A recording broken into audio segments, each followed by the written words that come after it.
What are the three levels of Shalom our Maimon has discussed? From the beginning? In the world. The first Shalom is the times of Shlomo HaMelech. And again, peace doesn't mean you're not fighting. It means you're not gonna fight. The second is going to be on a higher level, which is of course the first kuf of the Yemei Mashiach, which is going to be different because it's going to be permanent, but it's still going to be worldly, normal. And we're going to be learning about that today, by the way. And the second is the second kuf of Yemei Mashiach, where the world is basically not a world, right? Those are the three levels of Shalom. Okay? Question 75. The Rebbe compares them to the three levels of Shalom in Torah. Tell me how. You still on one? Okay, take your time. When you finish with one, I'll do two. No, wait a minute. You finished with one? What? You said you're still on one, you said. No, I started saying the answer for 75. Oh, so what's the answer to 75? Over here, I heard a voice. What are the three levels of Torah? What are the three levels of Torah? Nigla. Huh? Yeah. Very good. The three levels of Torah are Nigla, Pnimius on a level of understanding, a level of Asaga, and Pnimius on a level of Re'iyah. Those are the three answers. Nigla, Pnimius on a level of Hasaga, and Pnimius on a level of Re'iyah. And that's going to parallel the three Shalom. Shlomo Melech Shalom is like Nigla, like Shalom of Nigla. It's involved in the world, but from a peaceful place. The first Kuf of Yemei Mashiach is like Pnimius HaTeira, but Pnimius HaTeira where you understand. And therefore you could also be made to disunderstand, if you will. And the second Kuf of Yemei Mashiach is like the Madrega of Re'iyah. Very good. 76. How does he explain the first one? How is there a similarity between Shlomo HaMelech and the first level of Torah? Who remembers? How does he explain it? I left my jacket there. Shiva. The queen of Shiva was Hara. Each one of you said something different, and all of you are correct. Each voice said something different, and all of you says what says in the mind. Number one, Shlomo HaMelech sat in Yerushalayim, and the light that Shlomo HaMelech sent was only a ha'ara. The light that Shlomo HaMelech radiated was not the kind of light that stays the same wherever it goes. It's the kind of light that when it becomes further and further away from Shlomo HaMelech, it becomes less and less. The power of Shlomo HaMelech was great, but the power of Shlomo HaMelech was not so great that in the whole world it was the same. If you were closer to Shlomo HaMelech, his influence was stronger. If you were further from Shlomo HaMelech, his influence was less, and because Shlomo HaMelech's madrega, the aura, the personality of Shlomo HaMelech, which made his reign peaceful, was limited to the madrega of ha'ara, the further away from Shlomo HaMelech you were, the less the influence of Shlomo HaMelech was. It was great enough to reach the whole world, or at least the world that was known at that time. But it was certainly less in areas furthest from him. And therefore, when the light of Shlomo HaMelech reached all the way till Ethiopia, right? There's another name. What else is Ethiopia called? Everybody know? What's the fancy name for Ethiopia? Abyssinia. You know why I said it? Because I know it. I don't know very much, but that I know. And I'm showing off like a behemoth. Abyssinia. They claimed they had a king who was killed. His name was Haile Selassie. They claimed that he was a descendant of Malchus Shlomo HaMelech. Shlomo HaMelech married her. Shlomo HaMelech had 1,000 wives. She was one of them, which meant she was Megayed. And they claimed that their king that was during the Second World War and after was a descendant from Shlomo HaMelech. I have a friend who was in Ethiopia. It's weird to be in Ethiopia. First of all, they have Semitic features. They're very black. But they're very small noses. They don't look African in their features. And second of all, you feel like you're in a Jewish country. They don't eat pig. They have a lot of weird stuff. Today, if you go to Ethiopia today, I heard it from people of amateurs. It's weird. They're officially Christians. But they associate very much with this Malka Shvoy Shlomo Melech story to this day, and you feel something about them that doesn't make them Christian rather than pagan. It makes them feel Jewish. I'm not saying that they're Jews, but there's something about them. A guy was there, told me, you could feel it in the street, push it. Anyway, that was just for fun. Now that I confused you, let's go back to the unconfused part. But that's at the end of the story. She had to come to Yerushalayim. Shlomo Melech's reach became less and less, and they got closer and closer to her because it's only a ha'ara. And because of that, she had to come. She couldn't stay in her place and take Shlomo Melech's aura from where she was, and it should be sufficient. She had to come to Yerushalayim, and she had to submit herself to Yerushalayim. All of that shows on Birur, it's true. All of that shows on Birur without a fight. It's Bedida B'derech Shalom, because there was no fighting, there was no war between Shlomo Melech and the kingdom of Shva. But it also shows in the kind of Birur which is engaged. You have to sort of struggle for the change to take place. Like Nigla de Teiro deals with halach. And for this reason it's considered Shalom, but a Madrege which is connected still to Machon. Questions or comments? Or did I miss anything? Anybody want to add to what I said? Did I miss anything? It was just so interesting. 4 girls or 5 girls spoke. Each one said something else, and they all said the correct answer. Go ahead. Number 7. That's a compliment. I know I'm not good at that, but that was a compliment. That's as good as it's going to get. Number 70 for the first question, the 3 levels of Shalom. Didn't we say that David was also... No, I brought it up in class. Oh. As a question and answer. Okay, Yeah, right. okay. Yeah. I brought it up, yeah. Thanks. I sometimes do that, Questions or comments? Okay, next. What is the upside and what is the downside? Of what? I'm not sure. Yeah. When I wrote it, I knew what I meant. I knew my kavanah. You have to come, she had to come to Shlomo, but when Mashiach comes, it's going to be everywhere the same amount. Yeah, fine. You know the facts. Is that what it's But what's the upside? I want to know what the upside and downside. I forgot what I meant when I wrote the question. I guess the upside is that it's peaceful, and the downside is that it's involved. I guess that's the answer. The upside is that there was no fighting. Shlomo Melech's presence just drew her to him. The downside is, to use a fancy word which I have in Chassidus, which I haven't brought up much this year, it's through his askus. His askus, you have to get involved. For Shlomo and Malka Shavot to have the hashpah on each other that they had, Takit was b'derech shalom, but it was a process. It was an involvement. It didn't happen easily. No, come on. You said they had hashpah on each other. Okay, Baruch Hashem keved machus levad. She married him, but okay, let's leave that out. Take that away. Shlomo Melech had hashpah on her. I have to be so careful. Every word I say, man, is unbelievable. I do a lot of talking. You know that? I say a lot of Baruch Hashems also. Okay. Yeah, no. You should know that according to the laws of physics and according to the laws of common sense, it's impossible for a mashpia not to be a mushma. There's no way, right? Every action is equal and opposite reaction, which in the Lashon of Torah is kol meiniyim misnanei amatzmi. In other words, the second law of motion is found in a chakira. Kol meiniyim misnanei amatzmi. If I'm moving you, I have to be moving myself. So what I said is true, but I just don't want to get into it. Yesterday you said about Alexander the Great, how he was able to influence the whole world. So, like how. But I tell you how. No, so you told us how by, let's say, him being married each country he went to. So. And dressing in their clothing and eating their food. He took on their culture. So did Shlomo Melech kind of do it in the Ruchniya sense, being that he married all the wives from all over the place? First of all, yes. And second of all, we don't necessarily think it was so good, Shlomo is not David. Shlomo wrote 3 of the Chavdal Tzvarim. Don't mess around with Shlomo Melech. He wrote Keheles, Shir Hashirim, and Mishlei. And the Gemara says about Shir Hashirim, Kol HaSvarim Kedesh, Shir Hashirim Kodesh Kadoshim. So Shlomo was a great man. But we always talk about David being infallible. Even though we know the 2 Averis, relatively speaking, well, not just relatively, Grois Averis.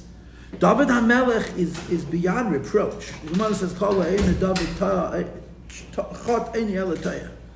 We don't say that about Shlomo. We don't say about Shlomo that everything Shlomo did was perfect. We don't say it. The Rambam writes that in Fedish. The Rambam says, Nevi'im don't have to be perfect. And the proof is that Shlomo Melech was a Navi. So Shlomo is not in the same madrega, but yeah, if you look at Shlomo Melech's life in a down-to-earth way, which of course Jews don't do, Jews don't do, what Shlomo Melech did, all people did.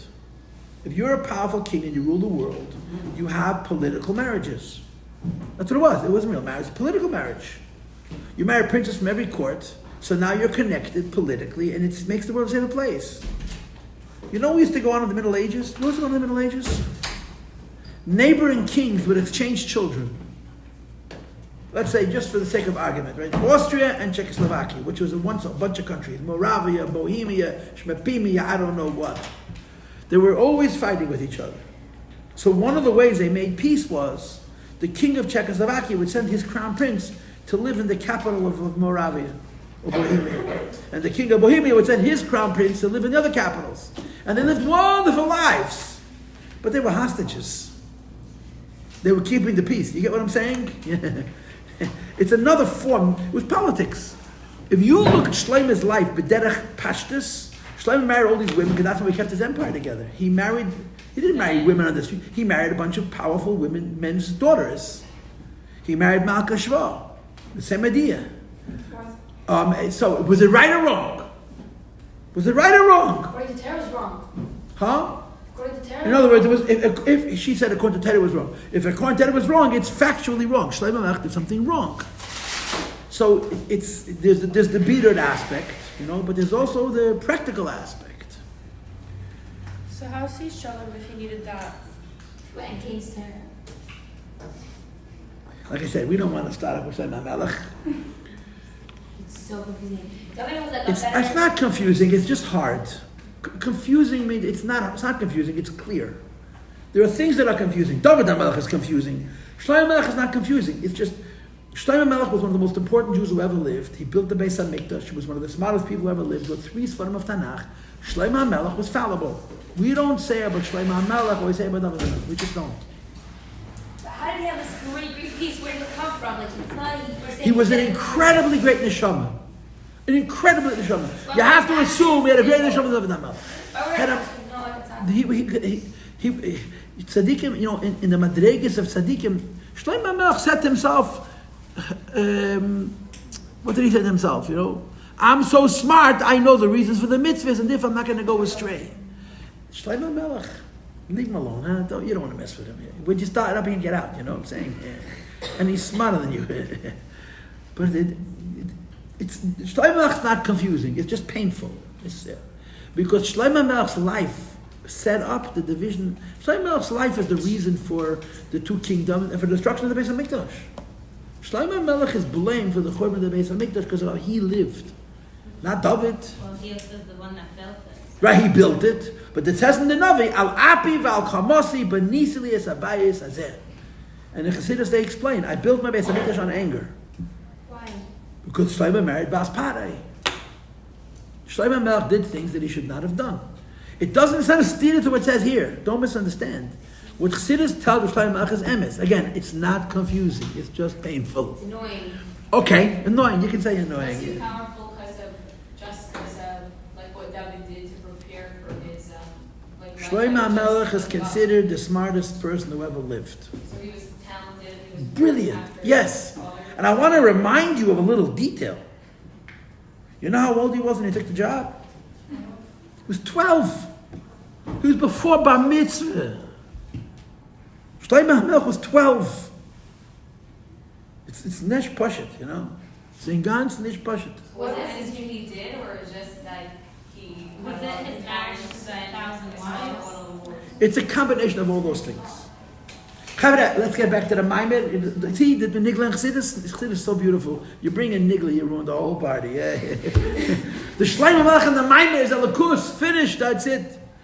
Okay, where are we holding? 78. How does he explain the second level? And it's comparison to the second level of Torah. Huh? How does he explain the second level?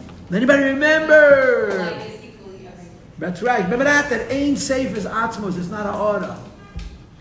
Just for fun, does anybody remember how I translate the word ha'ara in English? Trace. trace, right? The madrega of Ein Seif, of the second level of Shalom, is Atmos of Ein Seif. Does anybody know how I translate the word Atmos? I didn't tell you, so you can't know, right?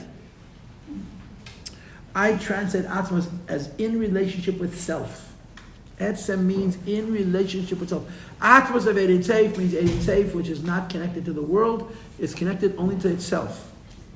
And the first kufa of Yemei HaMashiach is Ein Seif HaBeligavo, Shekedem HaTzimtzum, and because of this, it's everywhere the same. And therefore, when the light of Mashiach reaches the whole world, you're not going to have to travel. You're going to have it wherever you are. And you're not going to have to change in order for the correction to happen. The way you are, as you are, this is why I brought in Alexander Smukton at the end of the class yesterday, you're going to become one of the I have this image in my mind.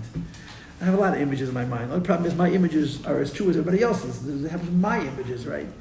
Mashiach is going to come, and not all going to look the same. Absolutely not. Even Yidden, Lahavu Goyim, the mosques are going to still be mosques. The churches are going to still be churches. They're going to break the tzelamis.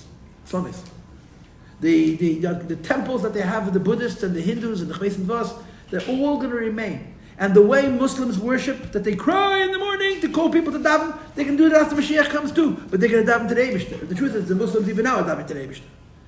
It's not going to be vanilla. It's not going to be one size fits all. Every country, every people is going to worship the same God in one way based on their tchunas hanefesh, their personality, their time, their place, and so on and so forth. You know what I'm saying? This is the first kufa, but not the second. Of course, the second kufa is a whole other story. We'll get to the second soon. The first kufa Yemei HaMashiach means there's a light that pervades the world. And the light is so powerful that you don't say about this light that the further from Yerushalayim you go, the more diminished it is. So you don't have to come, you don't have to change. What you are serves the Eibishter.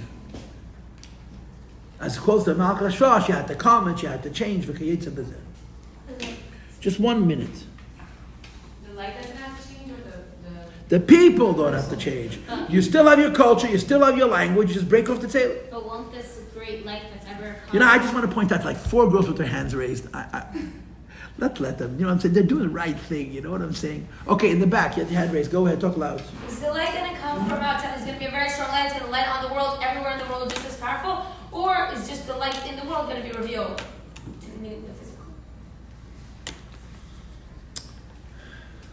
The true answer to your question is, what's the difference?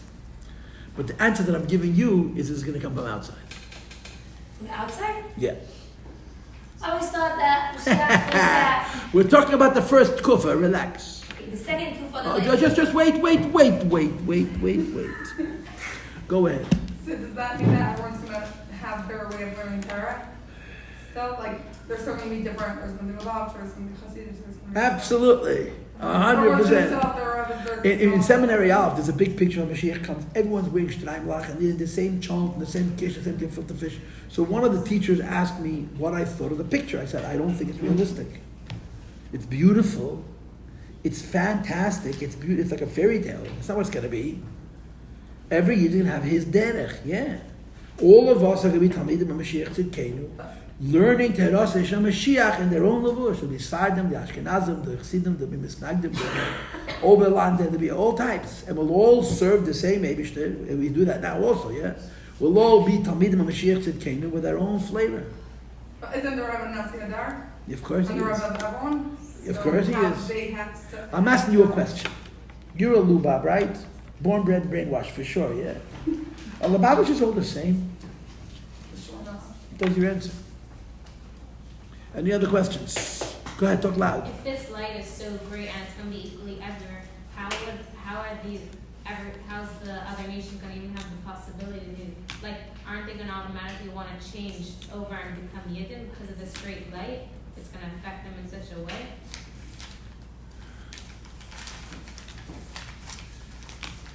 They're not going to have that choice.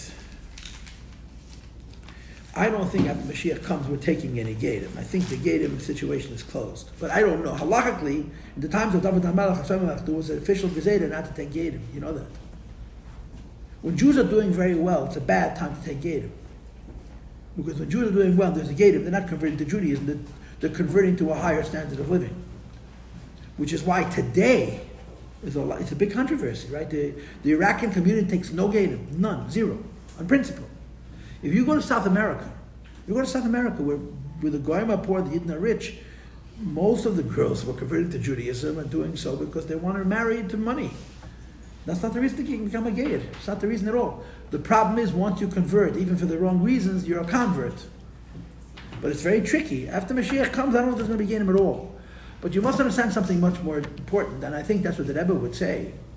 The Goy is going to come and say, I want to be a guy, and the Mashiach is going to tell him, if the Eibishter wanted you to be a Yid, he would have made you one. You could be a Yid, a Goy, and serve the Eibishter. You could be a Goy and serve the Eibishter and even become a Navi. You could be Goy and serve the Eibishter and be Zeichet Achei Temimim Achei and Nitzchia. So stay in your lane. For a Goy to become a Yid, it's not because he likes Yiddishkeit. But it's because Sheva Mitzvahs is not enough for him. A Goy has to keep Sheva Mitzvahs Nech. That's what Hashem wants from him. But he says, I need more. That's Gatus. Not that I want to be rich. So if a Goy is keeping Sheva Mitzvahs, he's an Erlich Goy, a Frum Goy, and he says, my Neshama is thirsting for more, that's the basis for Giyud, honestly. So Goyim are going to serve the Eibush just like we do, and it's going to be just as special. He brings the pasuk. The last line of the first paragraph, we're going to serve the Eibush as one. But it doesn't mean we're going to be the same. Okay, what other questions do we have? Talk loud. Back to Sarah's question. When Mashiach comes... I don't know anybody's name, so okay. Her, the one behind me. We're all going to be learning Chassidus, right? Is that what it's going to be? I just want to tell you something. Don't worry. It's going to be so I'm just curious. wonderful. Well, There's going to be Dras Mashiach. We say Dras Mashiach is Chassidus. Of course we say that, yeah? When Dras Mashiach is revealed, we're going to say, really? That's Chassidus? The Tzemach Tzedek said the whole Nafkamin is going to be the aha. Mashiach's a whole new situation. And Messiah is a boss of Adam, he's a man of flesh and blood, whose first struggle is going to be himself. And the second struggle is going to be us Jews, Jwif, to make us into mention. And the third struggle is going to be Lahavdil Goyim. And the fourth stage is going to be peaceful. Mashiach's got a job, and he's going to do it and do it well. But will we be learning Chassidus after Mashiach comes? Yeah, but we're going to laugh at the Chassidus we're learning now, or cry, or something like that. Okay, so if everyone's learning Chassidus, then why would there be different types of Yidden? Because when you share this point, it doesn't mean you share everything else.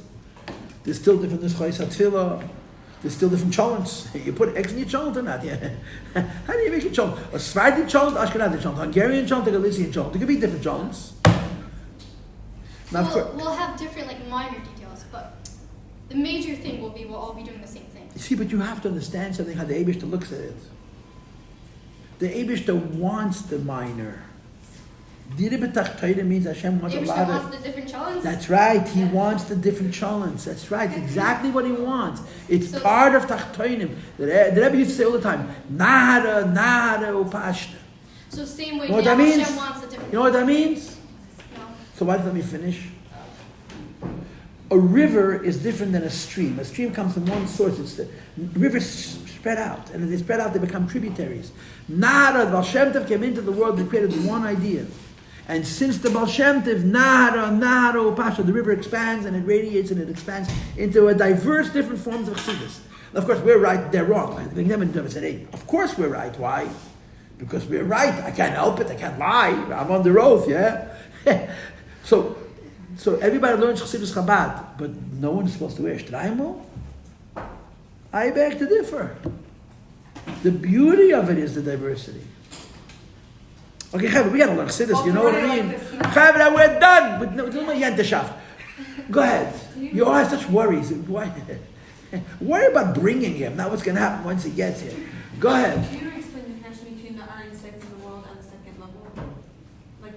The idea of a tape in the world means that it's godliness on a level that there's no such thing that's closer from to it or farther from it. It's not spatially oriented. In other words, So it's kicked to the first of Mashiach because that's what's going to be revealed in the first of Mashiach. And this light is so potent that you don't have to go to Yerushalayim and change into what Shlomo Melech wants you to look like. In order to have that shalom, you stay where you are, you look how you look, and you serve the Eibishter in your way. And that's like the Pnimis. So that's a bina to Pnimius Atera, but it's Pnimius Atera, but Derech HaSaga, because soft goes soft, the light is coming from outside of you. Go ahead, in the back, talk loud. You said something about Etzem, its relationship with self. Could you explain that? Nope.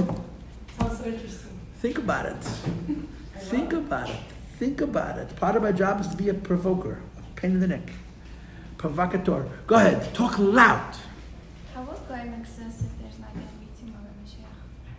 Because Goyim, who are from Klippas Nega, and Klippas Nega is an instance of Kedusha, and they're going to reveal it. And then I could also tell you that the Ruach HaTumah Avim in Haaretz is the second kufa, not the first kufa. Sure, the Rebbe has a sikha. I remember the Rebbe saying it. I didn't understand the word, but I remember one statement the Rebbe made in that Fabrenga, which was really shook me. There's a sikha in Kuta Sikha Chelik of Gimel, V'karkar, Bolak. Where the Rebbe brings a machlekes, where there's going to be going Lasad Lavi.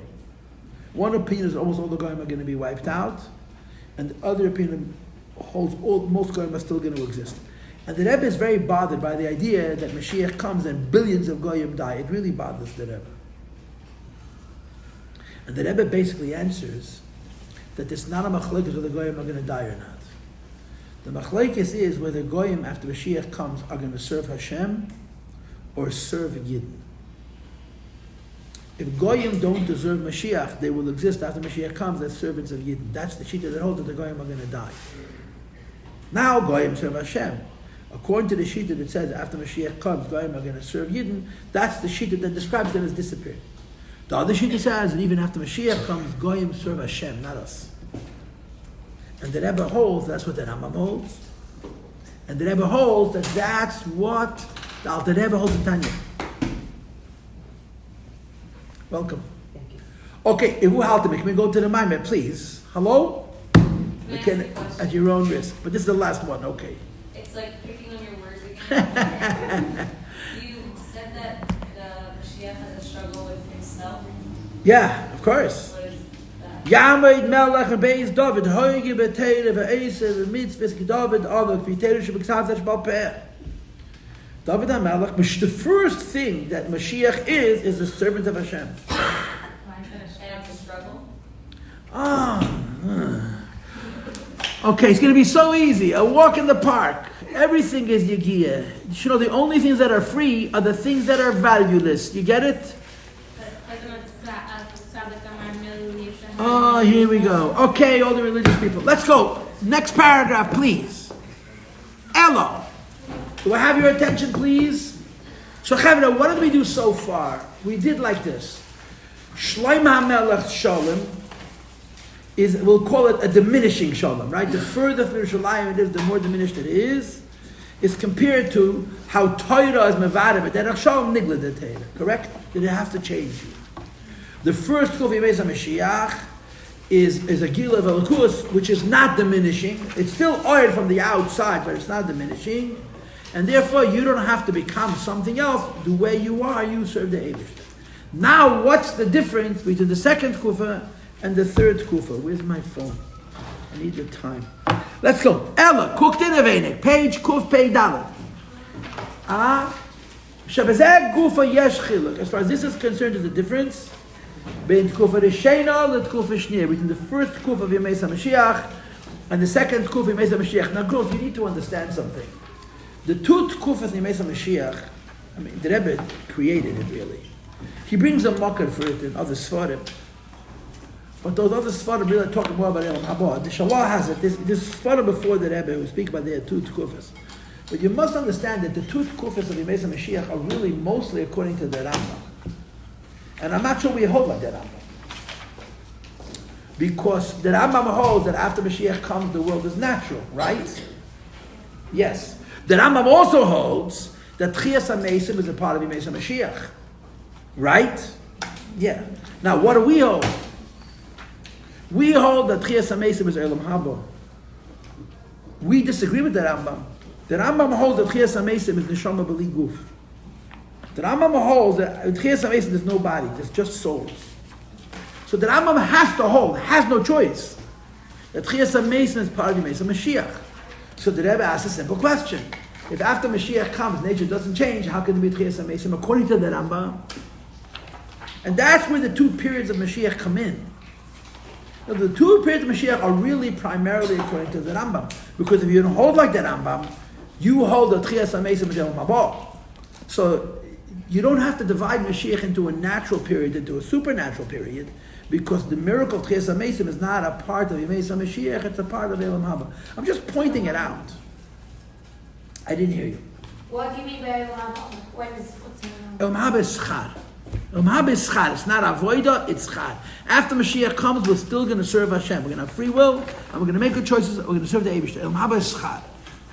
Okay, so the two tkuf of Yemei Mashiach are, l'cha'oira, I would argue, primarily the way the Rebbe explained Shittas HaRambam. And in the second tkuf of Yemei Mashiach, you still serve Hashem, you still do Torah new mitzvahs. But it's a world where miracles happen. All kinds of miracles, as the Rebbe says in the Sichos. Okay? Let's read. Ella. Shebazeh gufa, that in the idea that there's, when Mashiach comes, it's shalom. And shalom doesn't mean there's no war. Shalom means there can possibly be war. Second paragraph, page Kuf Pei Dalet. Second paragraph, page Kuf Pei Dalet. Okay? That shalom means that there can't be a possibility for Muhammad. So we have how that exists in the time of Shlomo Melech. We have how it exists in the times of Mashiach, and now we're going to split Mashiach into two. Let's read it. The Tkufa Rishayna Lo Yu Yechidish B'Maaseh Bereishis. In the first era of the coming of Mashiach Tzidkenu, there's not going to be a change in the nature of the world. Okay, now girls. Does anybody know the Sikha? What is the meaning of Shini B'Maaseh Bereishis? I'll give you a hint. Is Shini B'Maaseh Bereishis a miracle? I guess. No, with time. Shini B'Maaseh Bereishis means a new teva. What's an example? You know the Sikha or not? What's a new teva? A new teva is that barren trees grow fruit. Remember the two? There's a chelik of Zayin. One lashon is asidim elonis rak b'Yisrael linteis peiris. Asidim elonis rak lohoiti peiris. There's a big difference between a tree that doesn't have fruit suddenly having fruit on it, and a tree that doesn't have fruit suddenly growing fruit. The first is a miracle. The second is a change of nature, which is even a bigger miracle. The lashon of the Rebbe is Chiddush b'Maaseh Bereishis. Chiddush b'Maaseh Bereishis does not mean a nes. Chiddush b'Maaseh Bereishis means a new teva. That every single tree in the world will have edible fruit. Is a Chiddush b'Maaseh Bereishis. It's a change. It's not a miracle that breaks nature. It's a new nature. And this is associated with the second Kufin Yemei Mashiach. Okay, again, all the truth is this whole thing is in the Shita of the Rambam. It's not so much in Shita of the Ramban, which we actually hold by. Okay, let's read. Can you again repeat your example about the trees? Yeah, there's two Lashonos. One is a Gemara, one is a Keteres Kain. It's Chelik Chazayin. The girls learn these things, right? Asidin ilonei srak shebe'eretz Yisrael linteis peiris. The barren fruit in Yisrael will carry fruit. That's a medrash. Then there's a Gemara. All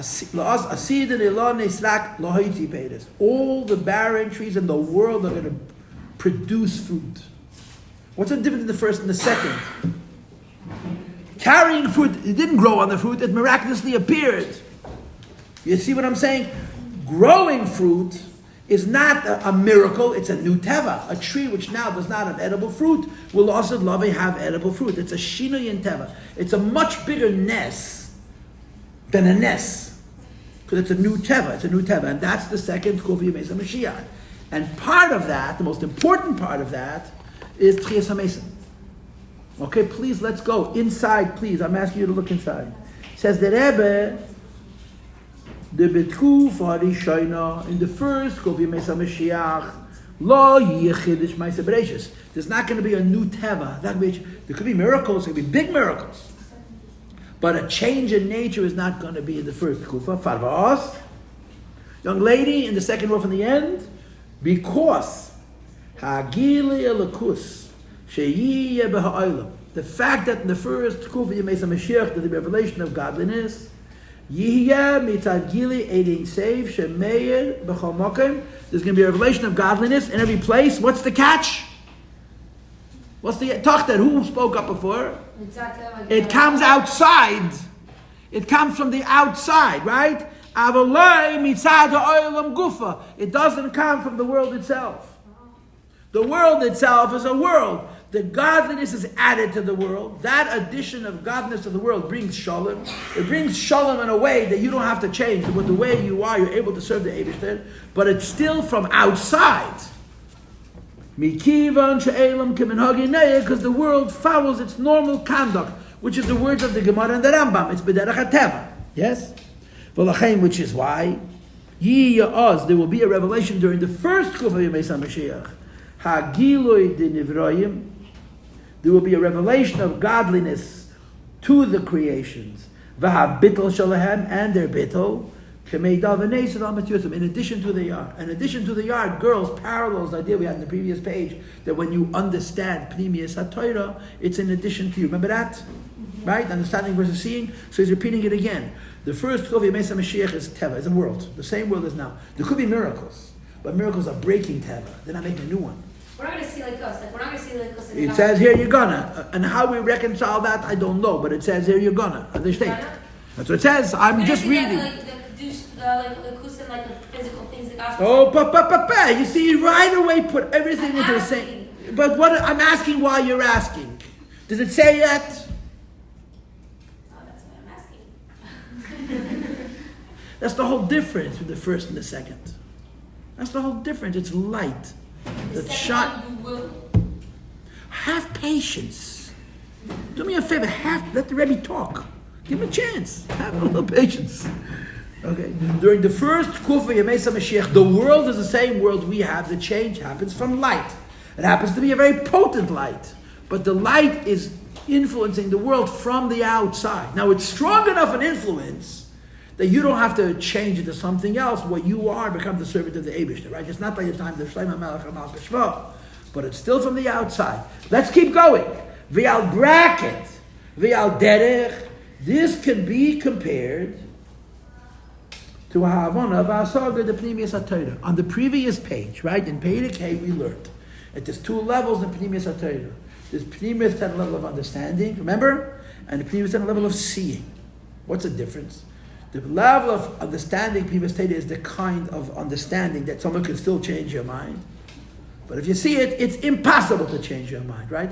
The Rebbe is paralleling this to the two Tkufas Yemei Mashiach. In the first Tkufah Mashiach, there's going to be light. The light is going to be extremely powerful, and it's going to change the world. But it's going to change the world from the outside. The world is still going to be the world we know. So the Rebbe says the light's influence on the world is like you understanding an idea. It's from the outside. It's from without. You see? Let's read. V'al derech, it's comparable. Ha'avana v'asaga, the Pnimius, where the person is learning the neshama of Torah, but he's understanding it.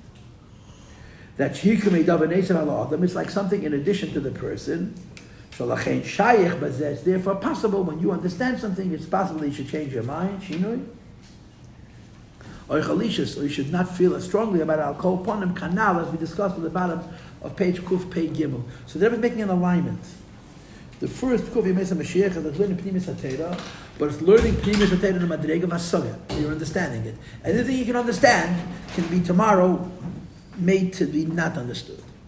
The nimshal is la'asad law, there'll be a great light which is going to change the world, but it's a light that's changing the world. It's from outside of the world, and because it's from outside of the world, its relationship with the world is from without, in addition to. Let's keep reading, okay? Because if I don't, someone's going to get really crazy, okay? As opposed to the second era of the times of Mashiach, you're listening? There's going to be a change and a novelty in creation itself. This doesn't mean a nes. This means a new teva, a naya teva, a whole new teva, which is a much greater miracle than a miracle. And girls, the best example of Shini b'Maaseh Bereishis is the Tchias HaMesim. Tchias HaMesim is the biggest nest it could possibly be. And especially when you learn the Gemara, you get the impression that after Mashiach comes, Chiyas HaMesim is natural. A person passes away, you bury them. You know what you just did? You planted them. No. When you leave a cemetery, you take grass, you throw it over your shoulder, and you say a pasuk, do you know that? The Rebbe was very careful about that. The Rebbe was not into a lot of minhagim. But this minute, you can see the videos, when the Rebbe would leave the cemetery, and he was there often, you would see him bend down and pick up grass and throw it over his shoulder, because you're speaking about Chiyas HaMesim. They're going to peek, your teacher, they're going to peek out of the earth like grass. The Gemara describes Chiyas HaMesim as grass growing out of the ground. You planted a person, they grow out of the ground. So what took so long? You didn't have the right conditions. There are animals, lyhadus, who have what's called delayed implantation. You know what the best example is? The marsupials. You know what a marsupial is? A kangaroo. A kangaroo gets pregnant as soon as she has a baby. Now the baby took 14 days to gestate. It took 2 weeks for the baby to be born. And it takes 6 more months for the baby to be able to live by himself. If that baby dies, 2 weeks later she got another one. That's how it works.